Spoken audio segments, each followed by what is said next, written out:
Philippines for more than 75 years. Ito po ang Presidential Broadcast Service. Pakinggan, panoorin, agaran in real time, o balikan sa pag-scroll up and down. Mga balitang dapat malaman, impormasyong tunay at napakikinabangan. Saan ka man sa buong kapuluan. Bangon sa bagong sigla. Kababayan. Kasama ang social media. Powered broadcaster ng bagong mamamayan. Tapat sa pag-uulat. Ito po ang Presidential Broadcast Service sa Metro Manila. Radyo Pilipinas 1, 738 AM. Oras po sa buong Pilipinas, 6 na minuto makalipas ang alas 3 ng hapon.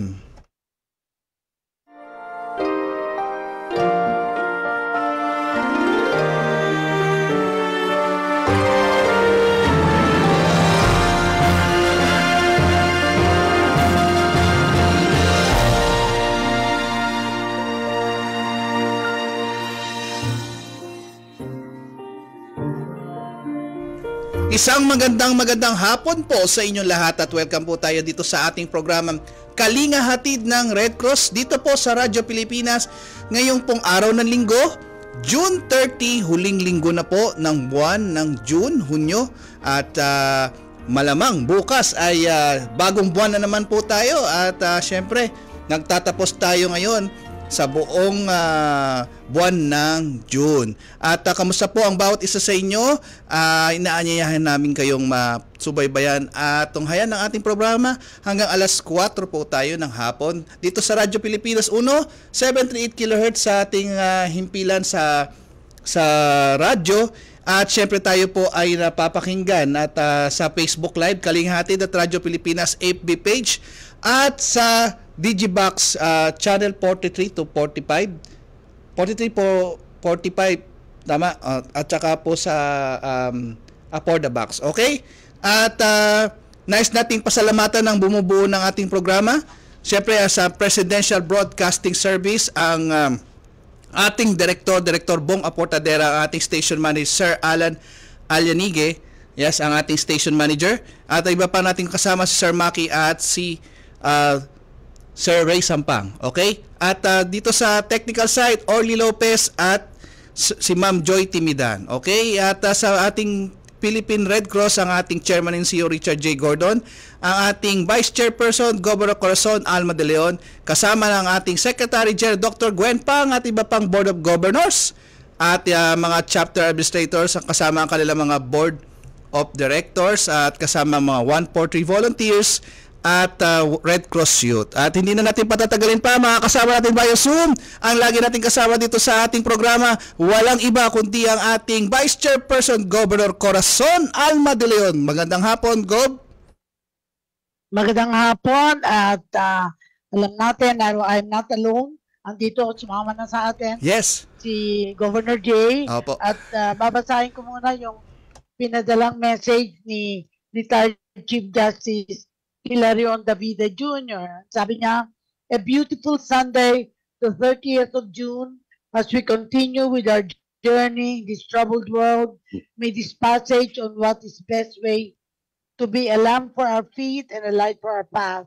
A growing intimate relationship with God is the best way to stand strong when the storms of life and flood of trials come. May God impart His richest blessing into your heart. Trust God more and more.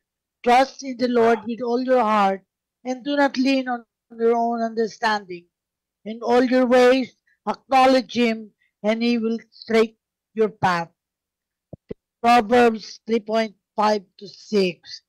Magpasalamat tayo sa Kanya at simulan natin ang programa. At bumati ka muna, Gov J. Na-miss ka namin for a couple of weeks. Go ahead. Magandang hapon, yes. Gov. Magandang hapon, Ma'am Cora. At saka magandang hapon rin, Sir Edwin. Wow, oo nga, no? Ilang linggo tayo. Buwan nga, no? Wow, it's been very busy, for us here. Lalo na, at saka good afternoon rin sa kay Ma'am Bennett Mirasol, Chapter Administrator ng Bacolod. Benita Mirasol. Hi, Bennett. Good afternoon. Tapos kay Criselda Longa, yung the person behind dyan sa aton NHQ. Wow. Yan. So thank you very much. Alam mo, Ma'am Cora, pag sinabing mga operation natin dito sa Red Cross, it seems seamless. Pero alam ito ni Criselda na behind the scenes, napakaraming ginagawa nila dyan. Lalo na may mga chapter administrator natin. At saka shout out pala sa kay Attorney Vera, chapter administrator ng Cebu. Wow, maraming salamat. And you know what for. Mamaya banggitin natin kung bakit tayo nagpapasalamat sa kanya rin. At saka kay sa Iloilo naman, yung chapter administrator ng Iloilo, Sir Gilbert Valderrama. Opo. Thank you very much rin. So, yun pa lang. Mamaya marami pang natin we have a lot of things to talk about, no? So, ma'am, back to you, ma'am. Yes. Unang-unang tanong, ano mga kaganapan nung nangyari ng pagputok ng Bulkan Canlaon? Andito si Criselda Longa at si Maria Rita Benita Mirasol. Si Criselda ay manager ng Disaster Management Service ng Philippine Red Cross. Go ahead, Criselda.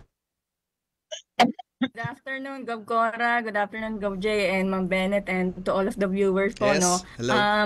Actually po, ang national headquarters naka-receive po tayo ng information galing sa chapter, Negros Occidental chapter kay Ma'am Bennett po with regards po doon sa phreatic eruption na tinatawag po natin sa Mount Canlaon noong June 3.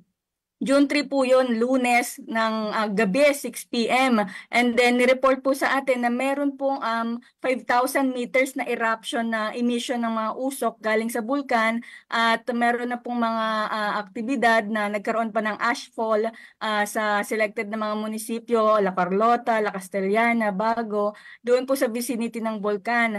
At nireport po yan sa atin ng chapter and agad-agad po talagang rumisponde ang Negros Occidental chapter at nagpadala po yun ng mga volunteers, ng mga staff at yung mga nag-set up po tayo ng first aid and welfare desk doon sa mga evacuation center dahil po sa gabing po yun, agad-agad po dapat inililigas sa mga tao na malapit sa Canlaon. So yun po yung unang pangyayari po nung June 3. Kaya agad-agad pong rumisponde ang chapter at nabigyan po natin ng assistance yung mga taong nag-evacuate po during that time. I think si Ma'am Bennett po makaka-share din po kung paano sila nag-responde, lalo magbabiyahe po sila galing Bacolod to San Carlos or La Castellana. Over to you, Ma'am Bennett. Go ahead. Magandang hapon po, Gov Cora, Gov J, Ma'am Ising, and Edison, at sa lahat ng nanonood at nakikinig sa programang ito. Tama po kayo, Ma'am Ising. Gabi yon ng Lunes, nung na-receive natin yung information na pumutok si Mount Canlaon, agad-agad tayo nag-report kay CEO Chairman Richard Gordon at saka kay Ma'am Gwen Dolentipang kung ano yung mga dapat gawin at agad-agad nagbigay si Chairman ng instructions na mag-deploy agad, mag-provide ng mga interventions, necessary interventions sa ground. So, agad-agad tayo nag-organize ng different teams, assessment team, welfare, first aid team, at nagbiyahe kami kahit gabi papunta ng La Carlota to attend a meeting with the local DRRM nila. At meron din naman tayong branch doon na agad-agad na mobilize at nag-support doon sa evacuation centers. Then ang team nag-proceed agad after sa La Carlota, nag-proceed agad tayo sa La Castellana. It's more than an hour na biyahe at doon sa La Castellana kasi doon ang pinakamaraming evacuations. Nag-set up din tayo doon ng welfare desk and first aid station. And we stayed there sa La Castellana and La Carlota for 24 hours or more than 24 hours kasi the following day and next day pinuntahan talaga namin yung mga areas like yung Barangay Cabagnaan papuntang doon sa border ng Canlaon City at nakikita natin na kung anong areas na may malakas talaga na ashfall. So doon yung Barangay Cabagnaan at Barangay Mansananaw ang may pinakamalakas na ashfall. Thank you. I'm sure si Gov J ay interesado dito dahil area of responsibility niya at talagang hawak na yung mga disaster. Siguro, go ahead at tanungin mo sila yung mga detalye gusto malaman ng mga nanonood sa atin. Go ahead, Jay. First of all, a bit of trivia, Ma'am Cora, no? Binanggit lang ni Ising at saka ni Bennett yung La Castellana, yung La Carlota, pero hindi niyo alam Marami pa. hindi niyo alam si Bennett is a native of Magallaon. Moises Padilla, which kung iba lang yung ihip ng hangin, doon pupunta yun, no? Buti na lang, well, for them, na northward yung ihip ng hangin. If that was southward, yung town ni Bennett yung natamaan yan. Nasa foot yan ng Canlaon. But okay, with that said, I would encourage yung mga listeners natin or yung audience natin dyan to put up a Red Cross branch on every town, on every municipality, on every city. Lagyan natin ng Red Cross branch. Kita nyo, nung nagpaparamdam pa lang si Canlaon, alert na si Bennett kaagad, told Ising about it. At saka ano yung pinakamahalaga dyan? Yung boots on the ground. Yung 143 natin, yung volunteers natin sa branches. Be it in the La Carlota branch, La Castellana branch, or dun sa San Carlos. So, na-mobilize kaagad yan. So, si Bennett was mentioning na papunta siya ng La Carlota to attend the DRRM meeting. Papunta pa lang, alam na niya, may data na siya na she is sending to Ising, o si Ising naman, what do they do sa NHQ? Asset inventory. What are our assets in Iloilo? What are our assets in Bacolod? What are our assets in Cebu? Pag kulang yan, doon, magko-converge yan. So, ang dami, a lot of things happening na, in the middle of the night, medyo in the middle of the night, tinawagan ako ni Ising, Sir, tatawag sa'yo si Chairman Gordon, mag-Zoom meeting tayo. Yun, Zoom meeting agad. Alam mo naman si Chairman Gordon, on top of everything. So, nung nag-meeting kami, yun, again, asking the same questions. So when he asks the same questions, assets, where are they? Ising, where are they? Alam na ni Ising yan. Alam na yan, no? So, ganyan, naka-preposition na yan. So, before Chairman Gordon even says, gawin ito, gawin na yan. Actually, gumagapang na yan eh. Papunta na yan eh. When he was saying, send the trucks to Cebu, gumagapang. The wheels were in motion. From Cebu, tanker trucks from Cebu, payloader, papunta ng Toledo, sasakay sa barko, puntang San Carlos. Pagdating ng San Carlos, yung San Carlos branch, sasalo sa mga tao ng Red Cross. What's there? O sige, you go to this direction. So, yun, kung kudos to Ising at kay Bennett and the rest of the team. Alam mo, Gov J, nung araw ng itong a day after nung pagputok nung Canlaon, I was watching the Facebook Live of the response of Negros Occidental, Bacolod. Talagang simula dito, pinuntahan nila yung mga lugar na natabunan na ng abo, yung mga bahay na mula doon sa bayan hanggang makarating doon sa mga talagang tinamaan itong mga pag-abo at saka yung naapektuhan itong pagputok ng Bulkang Canlaon. Gov Cora? Yes. Siguro tatanungin natin ilang probinsya at bayan ang naapektuhan kasi na-mention certain areas. No? Pero dahil bulkan ito, that means widespread. Sabihin nyo kung saan areas at saan yung evacuation center dahil yun talaga ang dapat nating malaman. Saan nakarating mga tao ng evacuation center. Go ahead, Chris, at saka si Ma'am Ising. Rita, yes. Go ahead. Simulan ko po muna, Gora, no. Actually po, dalawang probinsya po ang naapektuhan po dito sa Canlaon po, no, Negros Oriental at Negros Occidental. Sa Negros Occidental po, yung mga munisipyo po na naapektuhan ay yung La Carlota, La Castellana, Bago, and of course yung sa Negros Oriental naman po yung Canlaon City. Kaya rumispod na din po yung ating Negros Oriental chapter kila Ma'am Michelle. And then sinasabi po dito sa report na almost na 11,000 families po, no, yung exposed doon sa buong Canlaon area. So tinitignan po yun na 59,000 individuals po yung pwedeng makalanghap ng mga ashfall. And then doon po sa sinasabing evacuation center, I think based po dun sa usual na nire-report nila Ma'am Bennett, talagang madami pong evacuation center ang naging open po no, 12 evacuation center po 'yon, and doon po sa evacuation center na 'yon naglaman po 'yun ng 800 na families na all throughout araw-araw talagang binabantayan po 'yun ng Negros Occidental. Napuputol na. Pero the next question, Jay, ilang Yes. volunteers ang mga naging katuwang ninyo sa pag-responde? Ayun, That's si all Bennett. Si Bennett makakasagot dyan. Ben, ilan yung volunteers natin? Volunteers ninyo. Opo. Okay, so ang lahat na na-mobilize natin for the staff, nag-mobilize tayo ng 8 regular staff, then 52 volunteers, comprising our Red Cross Youth from La Carlota, Red Cross Youth from Negros Occidental, and Red Cross 140 sa Guns. Sinabi kanina ni Gov J na hindi pa pumutok si Mount Canlaon, nagkaroon na tayo ng organizing doon sa mga barangays around Mount Canlaon. So sila din yung nagbigay sa atin ng mga reports at mabilis tayo nakapag-responde. Opo. Actually, ma'am, Go ahead. tanong ko rin sa kay Ma'am Bennett, what were the activities? Alam natin may mga water tanks tayo. So ano pa yung mga activities natin na naibigay natin sa mga people around the volcano? Okay, yung mga ginawa natin doon sa area, una-una nag-set up tayo ng first aid stations sa ilang mga evacuation centers doon sa La Casillana and La Carlota.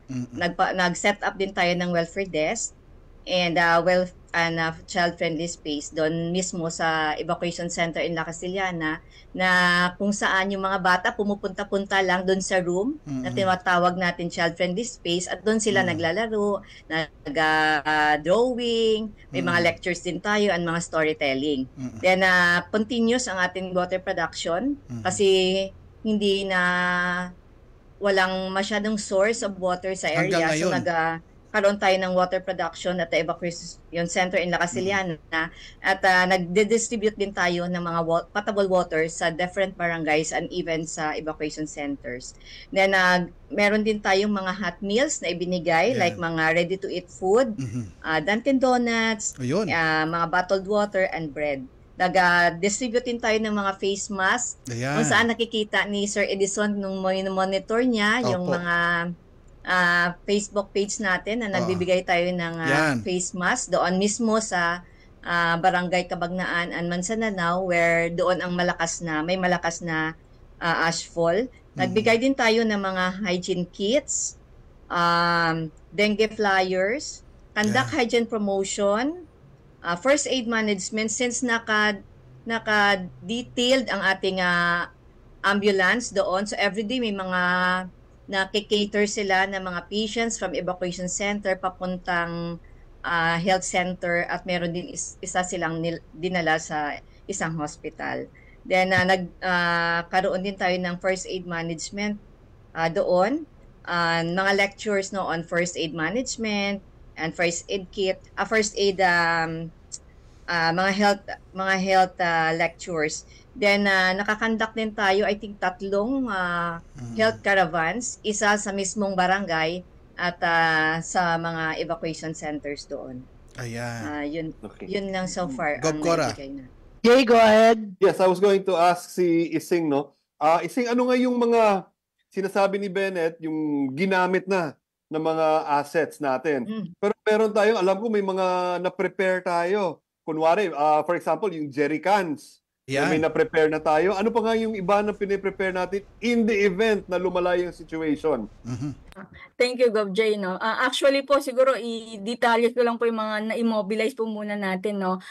Actually po, for this operation, currently, we mobilize 2 water tanker and then 3 water bladder. Yung mga water bladder po, in-install po natin yung sa mga evacuation center, and then nire-refill na lang po yun ng mga water tanker po natin. And then yung food truck ng Negros Occidental, minobilize din po natin yon, and then yung ambulansya ng chapter ay naka-standby nga, and yung payloader na galing Cebu kasabay ng isang water tanker galing Cebu din po yun, ay nakaposisyon na rin po sa Negros Occidental. Ang question po, bakit po tayo nagpadala ng payloader doon sa probinsya? This is the augmentation for possible Landslide. na landslide and lahar. May report po kasi last June 6 na may lahar situation galing sa bundok. Nagsama po yung tubig at yung abo at naging lahar po at nakaapekto po yun sa komunidad. So tinitignan din po natin dahil ngayon ay tag-ulan na, so tuloy-tuloy po yung pag-uulan. So naging ready po tayo na pag may lahar ore, nandyan po yung payloader to clear the roads. And nasabi po ni Gov. J, no, yung ano ba yung plano natin, no, pag meron pang escalation nung kanlaon. So naka-standby rin po ang isa pang tanker or isa pang hot meals truck dito sa Cebu at yung mga relief po natin na jerrycan, hygiene kit, sleeping kit, naka-standby na po yan sa Cebu Mandawi warehouse. And kung kailangan pa po ng support, nandito naman po yung asset din ng Iloilo, isang water tanker, isang hot meals at meron din po silang 6x6 truck to support mass evacuation. So kung kailangan po ng support for mass evacuation, yung 6x6 truck po, tatakbo yan galing Iloilo. And pag lumaki pa po yung situation, kung alert level 3 or alert level 4, naka-standby na rin po ang ating Batangas and Cagayan de Oro kung kailangan po ng additional support. Pero within the region, Negros Province and then Cebu and Iloilo ang pinaka-first responder po natin. At pag kailangan pa po ng additional, na andyan po ang Cagayan de Oro, Leyte at Batangas or Manila to support po yung probinsya. Siguro, go ahead, Ma'am Cora. Jay. Go ahead. Well, gusto ko sana tanungin yung si Ising at saka si Bennett.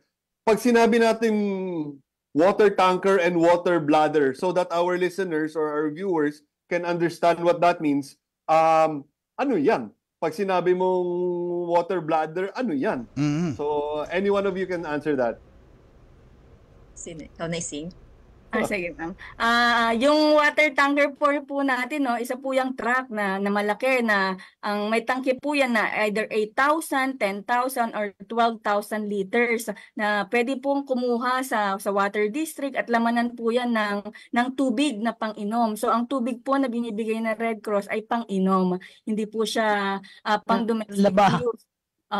So yung water tanker po ay iniikot po natin yan sa mga evacuation center, sa mga komunidad para magkaroon po sila ng access sa tubig na pang-inom.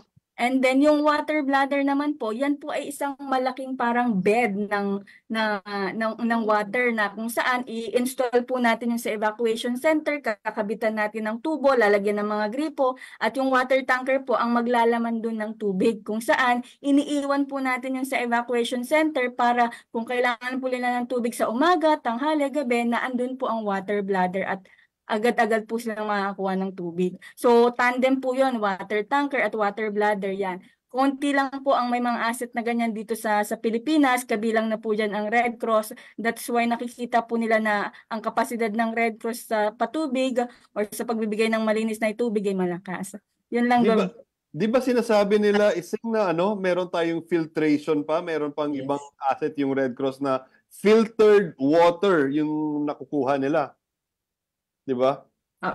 Go, Ma'am Bennett. I think si Ma'am Bennett. So yun ang indagdag ko na aside from nag-distribute tayo ng water, potable water doon sa area, nag-produce tayo mismo ng water. Yes. From the water source sa La Casillana, nilalagay natin doon sa tanker natin. Kasi dalawang tanker ngayon nakaposisyon sa La Casillana, yung from Cebu and yung sa chapter na tanker. So, kumukuha tayo everyday ng water dun sa water source at finifilter siya, pinoproduce to become potable water. And ang maganda dito kasi every week yata nagkakandak ng water testing yung DOH at yung water system natin ay nakapass doon sa requirement ng DOH na potable water siya. So yun ang everyday na ginagawa natin for now na nag-produce tayo ng water then nagde-distribute doon sa mga areas in La Casillana na nangangailangan pa as of now ng water supply.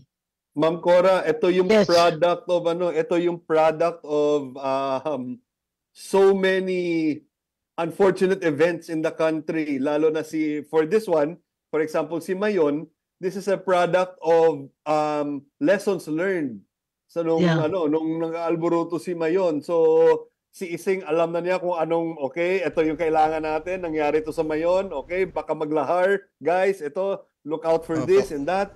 So again, so ano pa dito naman Ising at saka Bennett sa Canlaon, what are the lessons learned dito naman for Canlaon? Ito ba first time yung ma-experience to, Gov J at saka Ma'am Bennett, kayo mga na taga Negros Occidental? First time mo ito? To my recollection, 2006. oh, pero not to this extent, not to this scale. Mhm. Nag-Ulbruto dati in the late 90s.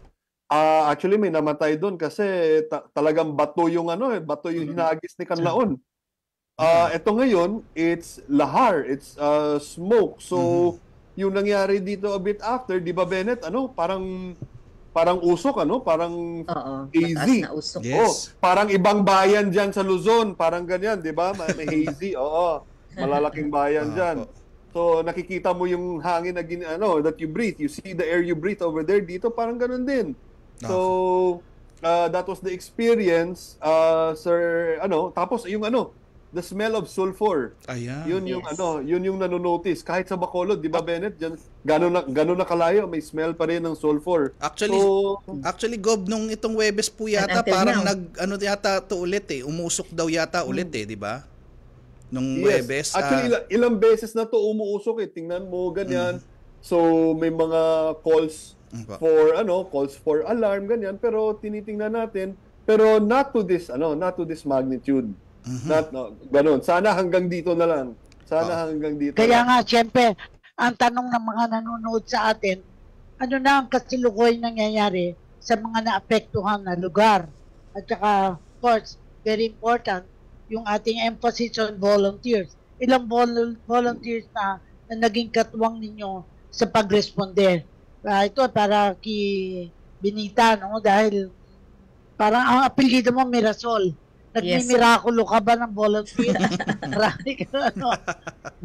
So far, naka-organize tayo ng mga volunteers from Barangay Masulog. Yung mga affected talaga na area, Barangay Masulog, Barangay Biak na Bato, Barangay Kabagnaan, and in Barangay malapit sa Moises Padilla, Barangay Kabakungan.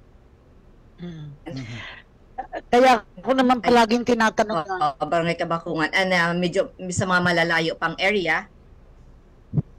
Yes, Gabcora. At for now, nakasipag-uwi na yung mga nasa evacuation centers, but still may kulang pa din yung supply ng potable water doon. So for now, ang ginagawa natin ay nagpo-produce pa rin tayo ng water at nagde-deliver ng mga potable water, drinking water doon sa areas ng Barangay Kabagnaan, Barangay Biak na Batuan, Barangay Masulog. Gobcora. So ngayon wala na evacuation center. Wala na for now, Gobcora. Okay. Gobcora, Gob J, tayo ay magpo-post lang sandali sa commercial break dahil pagbabalik natin, meron tayong ipapakita pong video muna. Ito ay hatid po sa atin ng Communication Department. Ito yung mga nangyari po nung bumisita ang ating IFRC President na si Ma'am Kate Forbes. At syempre, ibabalik natin yung hanging question ni Governor J, yung challenges. Yan ay sa pagbabalik po ng ating programa. Your tiny steps led you to this big achievement. Congratulations, 2024 completers and graduates. You're one step closer to making your dreams come true. Naway baunin nyo at isabuhay ang mga experiences, skills at life lessons na inyong natutunan sa pagharap sa mas malaking mundong nag-iintay sa inyo. Cheers and all the best, Batch 2024! Isang pagbati mula sa Presidential Broadcast Service at Radyo Pilipinas. Congratulations, Ronda Pilipinas, sa pagkakatanghal bilang Most Remarkable Program of the Year. Most Remarkable Program of the Year sa Philippine Golden Eagle Award Body 2024 na ginanap sa The Heritage Hotel sa Pasay City. Ronda Pilipinas, congratulations for bagging the Most Remarkable Radio Program of the Year. Ang inyong tapat na serbisyo sa bayan ay talaga namang hindi may tatanggi at litaw na litaw sa inyong programa. Kaya muli, sa mga host ng Ronda Pilipinas, Lawrence Tanhoco at Michael Rogas at sa lahat ng tao sa likod ng programang ito, congratulations! Tunay kayong ipinagmamalaki ng buong Presidential Broadcast Service at Radyo Pilipinas.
ang ating hatid sa bumisita ang IFRC President nung kamakailan, si Miss Kate Forbes. Okay, ituloy na po natin ang ating talakayan dito Yes. sa atin ng programang Kalinga Hatid ng Red Cross Radio Pilipinas. Gob Cora, Gob J. Yes, maganda yung affirmation ng IFRC President. Yes. At narinig ko ang sinabi niya na una niyang binisita ang Pilipinas sapagkat narinig na niya kung ano ang ating kakayahan. Pero like anything else, siyempre ang tanong natin, ano na nga ba ang plano, programa ng PRC sa mga darating pang araw na naging trahedya sa Negros Island, in fact. Nasaan kayo ngayon? And I think, dahil ang governor nyo dan ay si Governor Jay, Opo. bata pa yan. Si Gob. Hindi katulad namin, may edad na. Kaya I expect Oo a nga. fuller activity or more active participation on the part of Governor Jay to help really spear, parang to really mobilize, lalo na yung mga volunteers. I expect that in the Visayas region ay talagang mapapalakas natin ang Red Cross 140. Ayan. Ang challenge na ito ay kay Gov. J, kay of course Rita Benita Mirasol at kay Criselda Longa on the part of the central office. Ayan. So lahat kayo ngayon sasagot na anong plano at programa ng PRC sa Well, inyong ma'am. area of responsibility. Ma'am, Go ahead. let me start by saying, ma'am, that kahit na mas bata kami kaysa iyo, you have a wealth of experience that we learn a lot from you. Ma'am Cora, ikaw, we need to learn a lot from you. At saka, just to remind everybody, si Ma'am Cora used to be the head of the SWD. So yun, Secretary of Social Welfare. So nako, ang dami niyang nagawa, ang dami pang ginagawa hanggang ngayon. So we learn from that experience, Ma'am Cora. Tapos pag sinabi ni Chairman Gordon na we're buying this equipment, we're buying that equipment, alam mo, si Ising has to learn how to use those equipment, how to utilize those equipment. Tapos tuturo niya kay Bennett. At saka cascade lang yan. Simple lang yan, cascade. Yes. Yes. If you're asking us in a nutshell, what are we doing? What do we need to do? Well, simple lang. To be always first, always ready, and always there. Yun lang. Yes, yes. Upon saying that, ising sa inyo na yan. Bennett, sa inyo na yan. Okay, what else do we need to do? Ano pa yung kailangan nyo para maging top of the class kayo? Baga, as the chairman would say, di tayo pwedeng mag-rest on our laurels. Patuloy tayong mag-aral to be the best that we can be. Ikaw muna siguro, si Bennett. I like your name, Bennett. Thank you, Gov. Cora. So, ang nakikita natin na kailangan ng local chapter to ensure na if ever mag-escalate yung alert level ng Mount Canlaon is dapat meron tayong mga organized na volunteers sa grounds, especially yung doon sa mismo sa mga areas and those areas na hindi affected para sila naman ang tutulong in case na marami ang evacuations. So, yung doon naman sa areas na greatly affected, dapat we will continue to train them, especially on how to do camp management, yung first aid management, na sa welfare mismo, para if ever may karoon na evacuation, sasama sila doon sa paglikas, hindi lang bilang population affected, but of course, para maging katulong ng barangay, katulong natin, maging informant, reporter natin sa grounds, at the same time to provide different services ni Philippine Red Cross from dun sa point of paglikas sa kanila, papunta doon mismo sa mga evacuation center where there's a need na i-organize din ang mga individuals, especially on monitoring and assessing kung ano mga needs nila. Like for example, dun sa water sanitation and hygiene ng communities. And even now, na kahit nakabalik na sila sa kanilang mga lugar, kailangan pa din natin i-monitor yung mga health conditions ng area para makabigay kita agad ng effective interventions. Like if there's a need for us to mobilize yung health caravan natin na meron tayong mga medical consultations, may mga iba't ibang mga programs tayo like hot meals, welfare, first aid demonstration or lectures, and other support programs natin. So at least may mga tao na tayo doon na magbigay sa atin ng mga information para makapagbigay tayo ng iba't ibang programs. And of course, continue pa din ang ating pagpreposition ng payloader at andoon pa din yung produce natin ng potable water and continuous yung pagbigay ng drinking water sa mga areas na wala pang potable water source until such time na magkakaroon na sila ng sarili nilang tubig. Sa mga nais magpabot ng tulong, saan sila maaaring magbigay? Kasi siyempre, you need resources. Ano ang sistema nyo para mapagbigay yung mga tao nanonood sa atin o sa inyong areas na gusto lang makatulong? Siguro, Gov Cora, unahin natin na pasalamatan din natin yung mga nag-donate sa atin during the operations and until now. Yung mga nag-donate sa atin ng mga pagkain, tubig, hygiene kits, pati pera, no, for the operations. And of course, pasalamatan din natin yung LGUs na like si San Carlos who assisted us doon sa pag-transport ng payloader at ng tanker. Pasalamatan din natin si LGU ng La Castillana who supported us with our daily needs like yung mga food ng ating mga volunteers doon sa grounds. And of course, yung pagbigay din nila ng mga gasoline doon sa ating water tanker. Yung OCD6 and LGU ng La Carlota City. And of course, sa mga gusto pang tumulong kasi hindi pa naman natin alam kung ano pang may mangyayari in the future, sana hindi na mag-escalate. Pero in case na may possible pa na events na mangyayari, pwede silang magbigay ng mga first aid kit, mga hygiene kits, pagkain, o pera, o cash mismo sa Philippine Red Cross Negros Occidental Bacolod City Chapter. Doon na sila mag-contact or they can contact our cell phone number 096-865-12445. Okay. Sa kay Ising naman, ano yung pinaghahandaan natin, Ising? Siguro i-add ko na lang po ng Gov Cora and Gov J. Ang Canlaon po ay identified as an active volcano. So nasa alert level 2 pa lang po tayo and then may possible po yan na mag-alert level 3, 4, and 5. So ayaw po natin na humantong sa ganong sitwasyon pero sinasabi nga po ng ating chairman na we want to predict always ano ba yung mga possible worst case scenario. So on that prediction, identifying yung mga risk po natin, mga kalamidad na pwedeng mangyari, dapat po makapagplano po tayo ng maayos at itong pong plano na ito ay dapat alam po ng komunidad, alam ng Red Cross, alam ng government at tayo po ay sama-samang nagpaplano para iisa po yung galaw po natin at coordinated po tayo sa isa't isa. And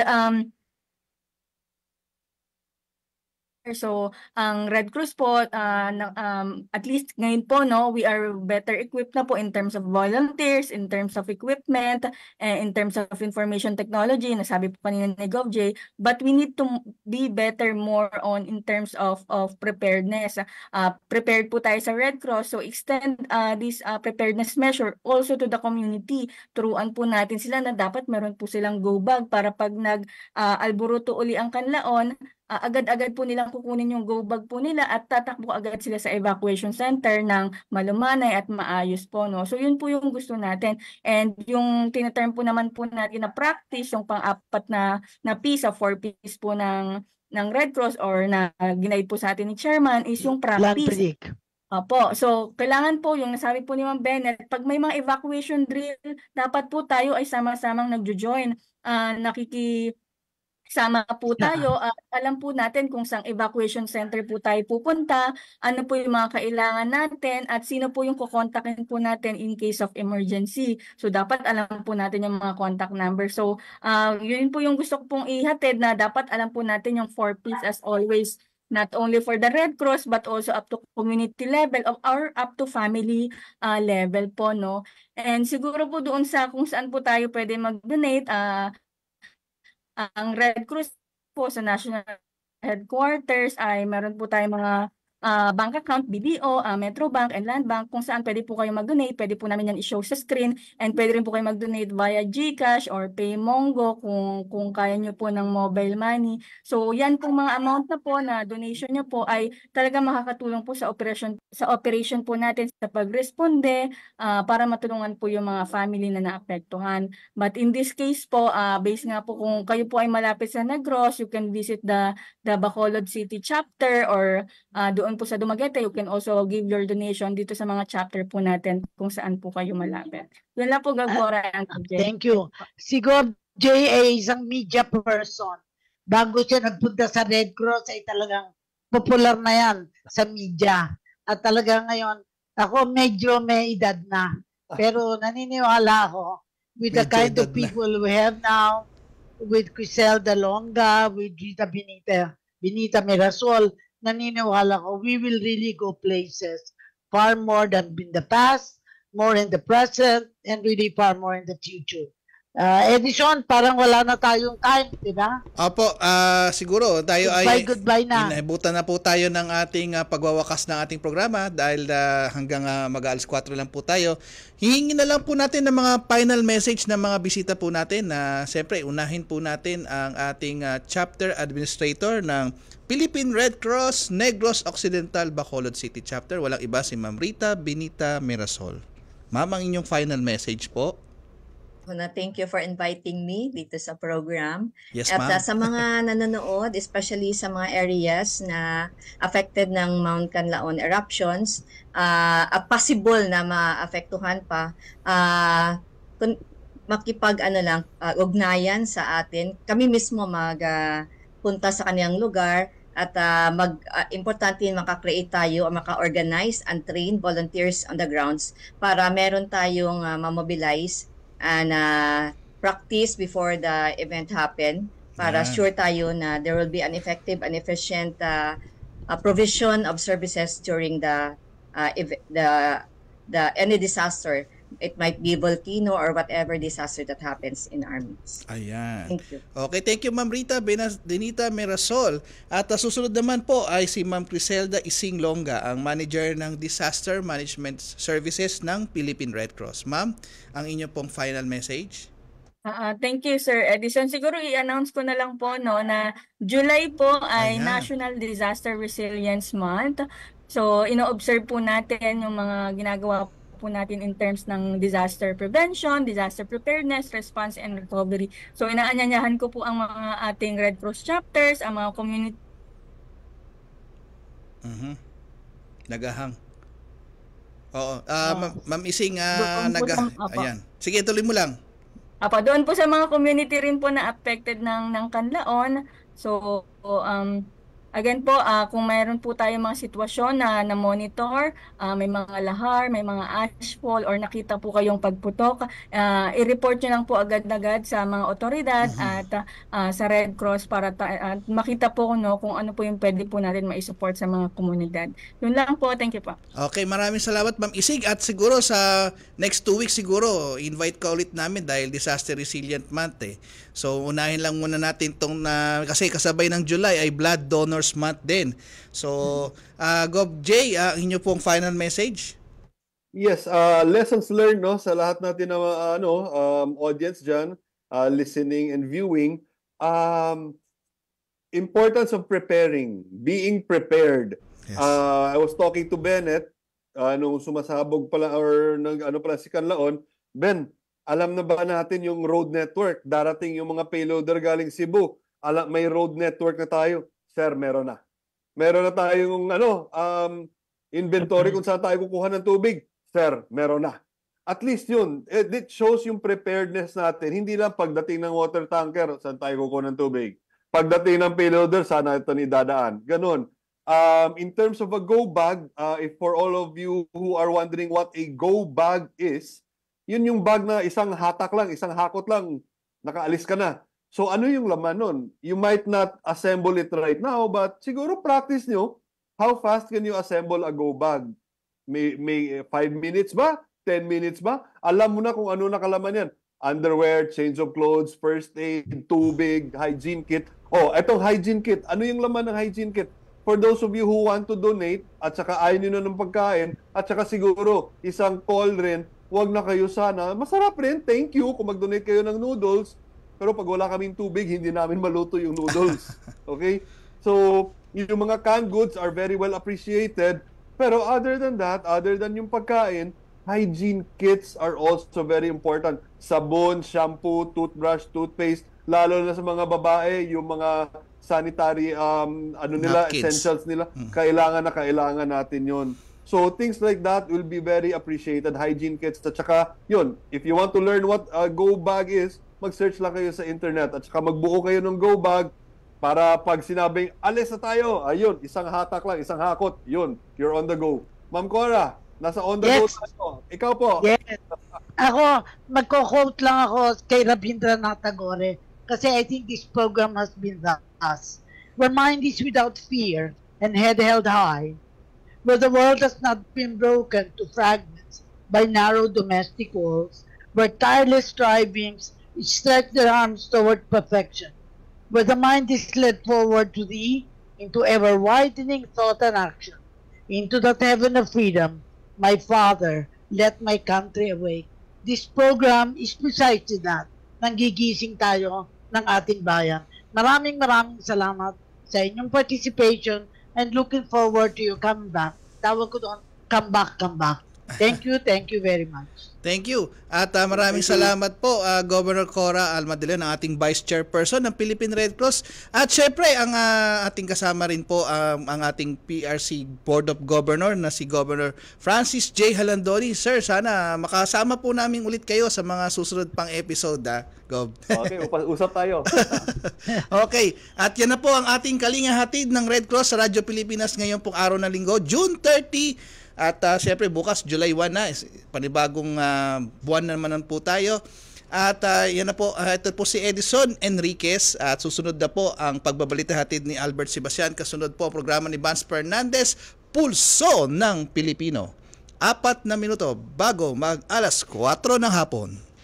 We know you're always on the go. Pero ang